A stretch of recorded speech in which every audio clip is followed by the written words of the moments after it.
With your support, we can raise your voice globally. उन्होंने पगड़ी issue no बिल्कुल मतलब कि फ्रांस से राष्ट्रपति के सामने लेके आया ही नहीं है. With your support, we can address those issues that no other media talks about.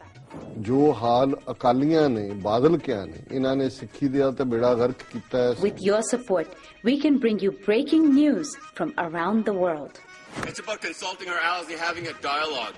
These lessons, as I stated, was learned while working with our coalition partners. With your support, we can educate and inform everyone about who Sikhs are and connect our youth to Sikhi. And it's just, representative of a culture that's all about peace. Support your TV channel and help us take your voices to everyone around the world for every human rights issue. United Sikhs ਜਥੇਬੰਦੀ ਨੇ French ਅਤੇ European courts ਦੇ ਨਾਲ-ਨਾਲ United Nations Human Rights Committee ਦਾ ਦਰਵਾਜ਼ਾ ਵੀ ਖੜਕਾਇਆ. All of this is only possible with your generous donations.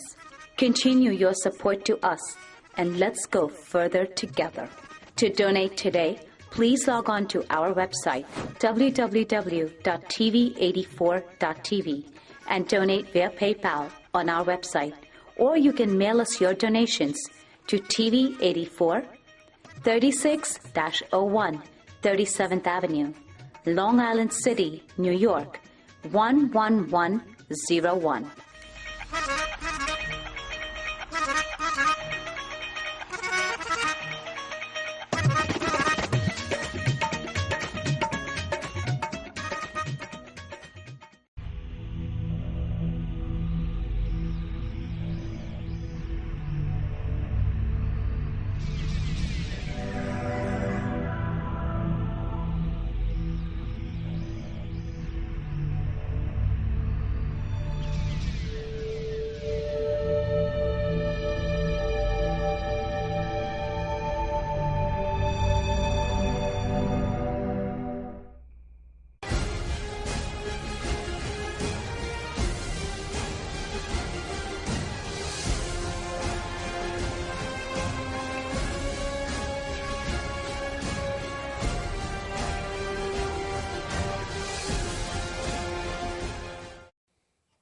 Waheguru ji ਕਾ ਖਾਲਸਾ ਵਾਹਿਗੁਰੂ ਜੀ ਕੀ ਫਤਿਹ। ਮੈਂ ਤੁਹਾਡੀ host Neelam Kaur ਤੇ ਮੈਂ TV84 ਦੇ ਸਾਰੇ ਦਰਸ਼ਕਾਂ ਤੇ ਸਰੋਤਿਆਂ ਦਾ ਦਿਲੀ ਸਵਾਗਤ ਕਰਦੀ ਹਾਂ ਪ੍ਰੋਗਰਾਮ ਸੱਚੋ ਸੱਚ ਵਿੱਚ, ਜੋ ਇਸ ਪ੍ਰੋਗਰਾਮ ਨੂੰ ਦੇਸ਼ਾਂ ਵਿਦੇਸ਼ਾਂ ਵਿੱਚ ਬੈਠ ਕੇ ਦੇਖਦੇ ਸੁਣ ਰਹੇ ਨੇ। ਹੱਕ ਸੱਚ ਦੀ ਆਵਾਜ਼ ਨੂੰ ਬੁਲੰਦ ਕਰਨ ਵਾਲੇ ਡਾਕਟਰ ਅਮਰਜੀਤ ਸਿੰਘ ਜੀ ਸਾਡੇ ਸਟੂਡੀਓ ਵਿੱਚ ਆਏ ਹੋਏ ਨੇ। ਆਓ ਨਾਲ ਮਿਲ ਕੇ ਪ੍ਰੋਗਰਾਮ ਦੀ ਸ਼ੁਰੂਆਤ ਕਰਦੇ ਹਾਂ।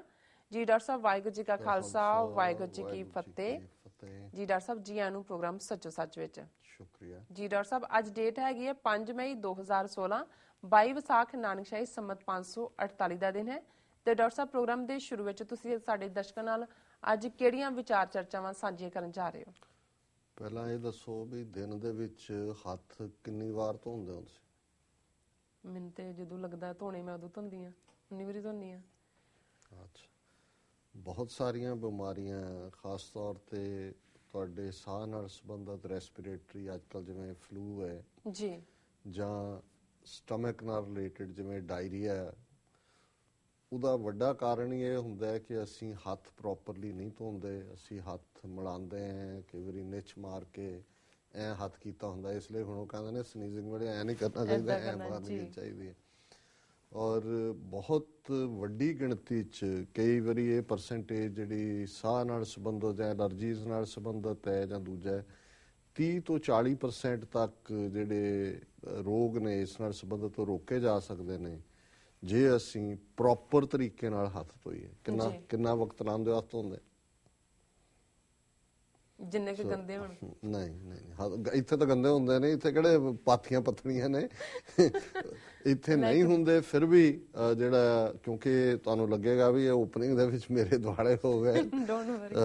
ਅੱਜ ਯੂਨਾਈਟਿਡ ਨੇਸ਼ਨਸ ਵੱਲੋਂ ਡਿਕਲੇਅਰਡ ਵਰਲਡ ਹੈਂਡ ਹਾਈਜੀਨ ਡੇ ਹੈ।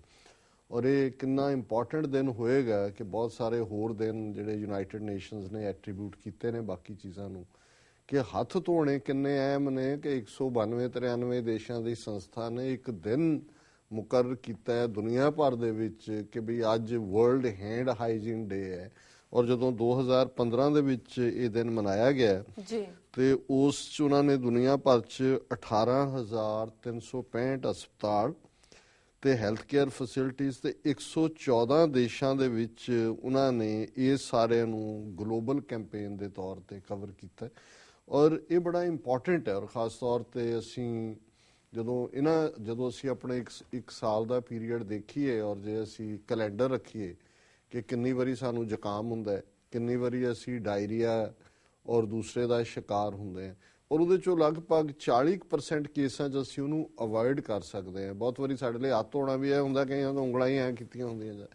ਔਰ ਜਦੋਂ ਤੁਸੀਂ ਪ੍ਰੋਪਰ ਦੇਖਦੇ ਹੋ, ਮੈਂ ਔਰ ਇੱਕ ਅੱਛਾ ਆਰਟੀਕਲ ਹੈ ਇਹਦੇ 'ਤੇ, ਮੈਂ ਸਾਰਾ ਤਾਂ ਨਹੀਂ ਪੜ੍ਹਾਂਗਾ ਪਰ ਇਸ ਅਹਿਮੀਅਤ ਨੂੰ ਦੱਸਣ ਦੇ ਲਈ ਕਿ ਕਿਵੇਂ ਕੁਛ ਚੀਜ਼ਾਂ ਜਿਹੜੀਆਂ ਅਵੋਇਡੇਬਲ ਨੇ। ਜਦੋਂ ਅਸੀਂ ਬਹੁਤ ਵਾਰੀ ਭਾਣੇ ਦੀ ਗੱਲ ਵੀ ਕਰਦੇ ਹਾਂ, ਹੁਕਮ ਦੀ ਗੱਲ ਕਰਦੇ ਹਾਂ, ਸਰੀਰਕ ਕੰਟੈਕਸਟ ਹੋਏ ਜਾਂ ਬਿਮਾਰੀ ਦੇ ਕੰਟੈਕਸਟ ਜਾਂ ਮਾਨਸਿਕ, ਇਹ ਠੀਕ ਹੈ ਵੀ ਕੁਝ ਚੀਜ਼ਾਂ ਤੇ ਤੁਹਾਡਾ ਕੰਟਰੋਲ ਨਹੀਂ ਹੈ, ਪਰ ਜੇ ਸਰੀਰ ਨਾਲ ਸੰਬੰਧਿਤ ਸਾਡੀ ਖੁਰਾਕ ਪ੍ਰੋਪਰ ਨਹੀਂ ਹੈ, ਸਾਡਾ ਜੀਵਨ ਢੰਗ ਪ੍ਰੋਪਰ ਨਹੀਂ ਹੈ, ਸਾਡੇ ਸੌਣ ਤੇ ਜਾਗਣ ਦਾ ਸਮਾਂ ਨਿਸ਼ਚਿਤ ਨਹੀਂ ਹੈ ਔਰ ਅਸੀਂ ਆਪਣੇ ਆਪ ਨੂੰ ਉਸ ਦੇ ਮੁਤਾਬਕ ਕੁਦਰਤ ਦੇ ਨਾਲ ਅਸੀਂ ਧੱਕਾ ਕਰਦੇ ਹਾਂ। ਕਈ ਵਾਰੀ ਸਾਰੀ ਰਾਤ ਜਾਗਦੇ ਰਹੋ, ਹੁੰਦਾ ਕੀ ਹੈ ਜੀ, ਗੱਪਾਂ ਮਾਰ ਰਹੇ ਨੇ, ਫਿਲਮਾਂ ਦੇਖ ਰਹੇ ਨੇ, ਫਿਰ ਤੁਸੀਂ ਸਾਰਾ ਦਿਨ ਜਿਹੜਾ ਹੈ ਉਹ ਇਵੇਂ ਹੁੰਦਾ ਵੀ ਕੰਧਾਂ 'ਚ ਵੱਜਣ ਵਾਲੀ ਗੱਲ ਹੁੰਦੀ ਹੈ।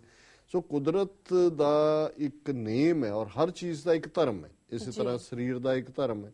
ਤੇ ਜਦੋਂ ਅਸੀਂ ਅੱਜ ਉਸ ਸੁਸਾਇਟੀ 'ਚ ਰਹਿੰਦੇ ਹਾਂ ਜਿੱਥੇ ਸਾਡਾ ਮੇਲ ਮਿਲਾਪ, ਆਉਣਾ ਜਾਣਾ, ਟਰੈਵਲ, ਅਸੀਂ ਪਬਲਿਕ ਜਿਹੜੇ ਹੈ ਉਹ ਬਾਥਰੂਮ ਯੂਜ਼ ਕਰਦੇ ਹਾਂ, ਜਹਾਜ਼ਾਂ ਤੇ, ਰੇਲਵੇ ਸਟੇਸ਼ਨਾਂ ਤੇ, ਬੱਸਾਂ ਤੇ, ਔਰ ਈਵਨ ਜਿਸ ਫੈਸਿਲਿਟੀ 'ਚ ਅਸੀਂ ਕੰਮ ਕਰਦੇ ਹਾਂ, ਔਰ ਬਹੁਤ ਸਾਰੀਆਂ ਥਾਵਾਂ ਦੇ ਉੱਤੇ ਜਿਹੜਾ ਟੱਚ ਹੈ ਹੱਥ ਦਾ, ਇਹੀ ਜ਼ਿੰਮੇਵਾਰ ਹੁੰਦਾ ਹੈ ਉਸ ਇਨਫੈਕਸ਼ਨ ਨੂੰ ਅੱਗੇ ਤੋੜਨ ਦੇ ਲਈ। ਔਰ ਜੇ ਪ੍ਰੋਪਰ ਢੰਗ ਦੇ ਨਾਲ ਹੱਥ ਧੋਤੇ ਜਾਣ, ਔਰ ਜਿਵੇਂ ਹੱਥ ਧੋਣ ਲਈ ਬਹੁਤ ਵਾਰੀ ਤਾਂ 5 ਤੋਂ 10 ਸੈਕਿੰਡ ਦੇ ਵਿੱਚ ਬਹੁਤ ਸਾਰੇ ਸਾਡੇ ਆਪਣੇ ਹੱਥ ਧੋ ਦਿੰਦੇ ਨੇ, ਲੇਕਿਨ ਜਿਹੜੀਆਂ ਯੂਨਾਈਟਿਡ ਨੇਸ਼ਨਸ ਜਾਂ ਵਰਲਡ ਹੈਲਥ ਆਰਗੇਨਾਈਜੇਸ਼ਨ ਦੀਆਂ ਗਾਈਡਲਾਈਨਸ ਨੇ, ਉਹਨਾਂ ਦੇ ਥੱਲੇ 1 ਮਿੰਟ ਜਿਹੜਾ ਹੈ ਉਹ ਸਾਨੂੰ, ਜੇ ਅਸੀਂ ਹੱਥਾਂ ਨੂੰ ਫ੍ਰੀ ਕਰਨਾ ਹੈ ਕਿਸੇ ਵੀ ਇਨਫੈਕਸ਼ਨ ਕੈਰਿੰਗ ਜਰਮ ਲਈ, ਤਾਂ ਉਹ ਚਾਹੀਦਾ। ਉਹਦੇ 'ਚ ਅਸੀਂ ਹੱਥ ਧੋਂਦੇ ਹਾਂ, ਇਹਨਾਂ ਦੇ ਵਿੱਚ ਜਿਹੜੇ ਗੈਪ ਨੇ, ਬਹੁਤ ਵਾਰੀ ਜਿਹੜੇ ਇਨਫੈਕਸ਼ਨ ਹੈ ਇਹਨਾਂ ਦੇ ਵਿਚਾਲੇ ਹੈ, ਫੈਲੈਂਜਸ ਦੇ ਵਿੱਚ ਹੈ, ਬੈਕ ਆਫ ਦਾ ਹੈਂਡ ਹੈ। ਔਰ ਫਿਰ ਕਈ ਵਾਰੀ ਅਸੀਂ ਹੱਥ ਧੋ ਕੇ ਉਸੇ ਹੀ ਹੱਥ ਦੇ ਨਾਲ ਉਹ ਜਿਹੜਾ ਪਬਲਿਕ ਨਲਕਾ ਹੁੰਦਾ ਉਹਨੂੰ, ਜਰਮ ਤਾਂ ਉਹਦੇ 'ਚ ਹੁੰਦੇ ਨੇ, ਜਾਂ ਟਾਇਲਟ ਸੀਟ ਤੇ ਹੋਣਗੇ ਜਾਂ ਦੂਸਰਾ ਹੋਣਗੇ। ਸੋ ਇਹ ਵੀ ਫਿਰ ਡਾਇਰੈਕਸ਼ਨ ਹੁੰਦੀ ਹੈ ਕਿ ਜਦੋਂ ਅਸੀਂ ਡਿਸਪੋਜ਼ੇਬਲ ਇਸਤੇਮਾਲ ਕਰੀਏ, ਜਿਹੜਾ ਵੀ ਨੈਪਕਿਨ ਜਾਂ ਉੱਥੇ ਟਿਸ਼ੂ ਪੇਪਰ ਹੈ, ਉਹਦੇ ਨਾਲ ਹੀ ਜਿਹੜਾ ਫੌਸਟ ਹੈ ਉਹਨੂੰ ਬੰਦ ਕਰੋ ਔਰ ਥਰੋ ਕਰੋ। ਕਿਉਂਕਿ ਬਹੁਤ ਵਾਰੀ ਜਿਹੜੇ ਦਰਵਾਜ਼ੇ ਅਸੀਂ ਖੋਲ੍ਹਦੇ ਹਾਂ ਉਹਨਾਂ ਦੀ ਨੌਬ ਦੇ ਨਾਲ, ਨਲਕਿਆਂ ਦੀ ਟੂਟੀ ਦੇ ਨਾਲ, ਸੋ ਇਹ ਜਿਹੜੀ ਇਹਨਾਂ ਦੀ ਰਿਕਮੈਂਡੇਸ਼ਨ ਹੈ ਵਰਲਡ ਹੈਲਥ ਆਰਗੇਨਾਈਜੇਸ਼ਨ ਦੀ, ਇਹ 1 ਮਿੰਟ ਪ੍ਰੋਪਰਲੀ ਹੱਥ ਧੋਣ ਦੇ ਨਾਲ ਹੈ। ਔਰ ਇਸ ਆਰਟੀਕਲ 'ਚ ਉਹਨਾਂ ਨੇ world over May 5th is celebrated as World Hand Hygiene Day. Hand washing has a role in healthcare facilities as well as in the community setting. Effective hand washing practices can reduce the number of people who get sick with diarrheal and respiratory illnesses. ਬਾਕੀ ਮੈਂ ਦੱਸਿਆ ਹੀ ਆ ਵੀ ਪਿਛਲੇ ਸਾਲ ਕਿੰਨਾ ਵੱਡਾ ਇਹ campaign ਸੀ world health organisation ਦਾ। ਔਰ ਇਸ ਦੇ ਵਿੱਚ the 2 concepts associated with hand hygiene are hand washing and the use of alcohol based rubs. ਇਹ ਹਸਪਤਾਲਾਂ ਲਈ ਹੈ ਕਿ ਉਹਦੇ 'ਚ 15 ਤੋਂ 20 ਸੈਕਿੰਡ ਦਾ ਟਾਈਮ ਹੈ ਜਿਹਦੇ 'ਚ ਉਹਨਾਂ ਦਾ ਸਫਾਈ ਦੇ ਲਈ ਉਹ ਇਸਤੇਮਾਲ ਕਰਦੇ ਨੇ। ਇਸ ਦੇ ਲਈ ਜਿਹੜਾ more in community setting, hand hygiene practices must be taught or demonstrated by the teachers to the students in the school and by parents and peers at home. Hand hygiene must be practiced before and after eating food.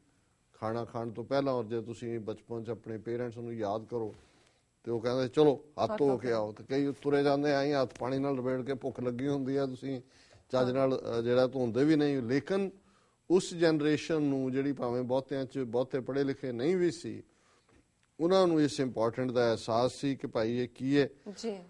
After using the toilet, after changing diapers and cleaning a child who has used the toilet, after blowing the nose, coughing and sneezing, before and after caring for someone who is sick, after touching animal feed, animal waste and touching garbage. ਹੁਣ ਮੈਂ ਦੇਖਦਾ ਹਾਂ ਬਹੁਤ ਸਾਰੇ ਜਦੋਂ ਅਸੀਂ south Asian ਆਪਣੇ mind set ਦਾ ਦੇਖਦੇ ਹਾਂ ਵੀ ਸਾਡੇ ਲਈ ਬਹੁਤ ਸਾਰੀਆਂ ਚੀਜ਼ਾਂ ਕੋਈ ਅਹਿਮੀਅਤ ਨਹੀਂ ਰੱਖਦੀਆਂ ਜੀ, ਲੇਕਿਨ 20ਵੀਂ ਸਦੀ ਦੇ ਪਹਿਲੇ ਪਾਰਟ ਦੇ ਵਿੱਚ ਹੀ, ਕਿਉਂਕਿ ਯੂਰਪ ਦੇ ਵਿੱਚ ਜੇ ਤੁਸੀਂ ਆਪਣਾ ਵਰਕ ਈਅਰ ਦੇਖੋ ਤੇ ਕਾਫੀ ਟਾਈਮ ਬਹੁਤਿਆਂ ਦੇ ਕਈਆਂ ਦੇ 3-3 4-4 ਹਫ਼ਤੇ ਸਾਲ 'ਚ ਨਿਕੰਮੇ ਹੋ ਜਾਂਦੇ ਨੇ ਡਿਊ ਟੂ ਫਲੂ, ਔਰ ਜਿਹੜੀ ਸੀਜ਼ਨਲ ਵੀ ਹੈ ਔਰ ਐਲਰਜੀਜ਼ ਵੀ ਹੈ। ਹੁਣ ਤਾਂ ਕਿੰਨੇ ਸਫਰ ਕਰ ਰਹੇ ਨੇ ਪੋਲਨ ਐਲਰਜੀਜ਼ ਤੋਂ, 4 ਚੁਫੇਰੇ ਚੱਲ ਰਿਹਾ ਜੀ। ਔਰ ਉਦੋਂ ਯੂਰਪ ਦੇ ਵਿੱਚ ਉਹਨਾਂ ਨੇ ਇੱਕ ਕਲੱਬ ਬਣਾਇਆ, ਉਹਦਾ ਨਾਂ ਹੀ ਸੀ ਕਿ ਵੀ ਕਲੱਬ ਅਗੇਂਸਟ ਐਲਰਜੀਜ਼, ਜੀ, ਔਰ ਜ਼ੁਕਾਮ ਦੇ ਖਿਲਾਫ ਕਲੱਬ ਅਸੀਂ ਉਹਨੂੰ ਕਵਾਂਗੇ, ਜਿਹੜਾ ਉਹਨਾਂ ਦੇ ਸ਼ਬਦਾਵਲੀ ਸੀ। ਸੋ ਉਹਦੇ 'ਚ ਉਹਨਾਂ ਦਾ ਇਹ ਸੀ ਕਿ ਵੀ ਜਿਹੜਾ ਬਿਮਾਰ ਹੁੰਦਾ ਹੈ ਜਿਸ ਨੂੰ ਐਲਰਜੀ ਹੈ, ਕਿ ਬਜਾਏ ਕਿ ਉਹ ਦਫ਼ਤਰ ਆਏ ਜਾਂ ਕੰਮ ਤੇ ਆਏ ਬਾਕੀਆਂ ਨੂੰ ਬਿਮਾਰ ਕਰੇ, ਤੇ ਉਹ 2 ਦਿਨ, ਕਿਉਂਕਿ 1 ਦਿਨ ਜਾਂ 2 ਦਿਨ ਉਹਦਾ ਬਹੁਤ ਜ਼ੋਰ ਹੁੰਦਾ ਹੈ ਜਦੋਂ ਕਿ ਉਹ ਅੱਗੋਂ ਵੰਡਦਾ ਹੈ ਜੀ,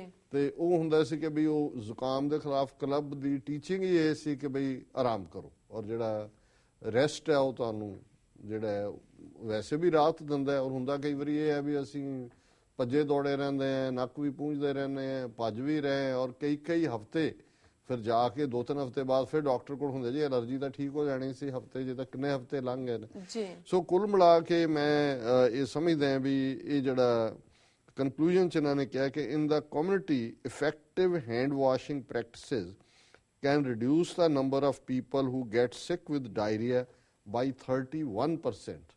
ਦਾ ਮਤਲਬ ਇਹ ਆਲਮੋਸਟ 1/3 ਜਿਹੜੇ ਡਾਇਰੀਆ ਦੇ ਪੇਸ਼ੈਂਟਸ ਨੇ ਉਹ ਪੇਸ਼ੈਂਟ ਨਹੀਂ ਹੋਣਗੇ ਜੇ ਪ੍ਰੋਪਰ ਹੈਂਡ ਵਾਸ਼ਿੰਗ ਹੈ ਜੀ।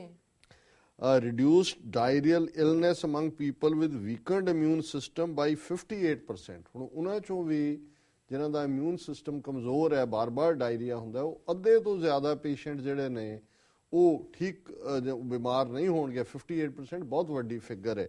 ਔਰ ਥਰਡਲੀ ਉਹਨਾਂ ਨੇ ਕਿਹਾ ਰਿਡਿਊਸ ਦਾ ਰੈਸਪੀਰੇਟਰੀ ਇਲਨੈਸਿਸ ਲਾਈਕ ਕਾਮਨ ਕੋਲਡ ਬਾਈ 21%। ਇਹਦਾ ਮਤਲਬ ਹੈ ਕਿ 5 ਜਿਹੜੇ ਰੈਸਪੀਰੇਟਰੀ ਜਾਂ ਸਾਹ ਨਾਲ ਸੰਬੰਧਿਤ ਮਰੀਜ਼ ਨੇ ਉਹਨਾਂ ਚੋਂ ਇੱਕ ਜਿਹੜਾ ਹੈ 21% ਆਲਮੋਸਟ ਬਣਦਾ ਹੈ, ਉਹ ਠੀਕ ਹੋ ਸਕਦਾ ਹੈ ਜਾਂ ਠੀਕ ਰਹਿ ਸਕਦਾ ਹੈ ਜੇ ਉਹ ਆਪਣਾ ਇਸ ਪਾਰਟ ਨੂੰ ਹੈਂਡ ਵਾਸ਼ਿੰਗ ਨੂੰ ਕਰੇ।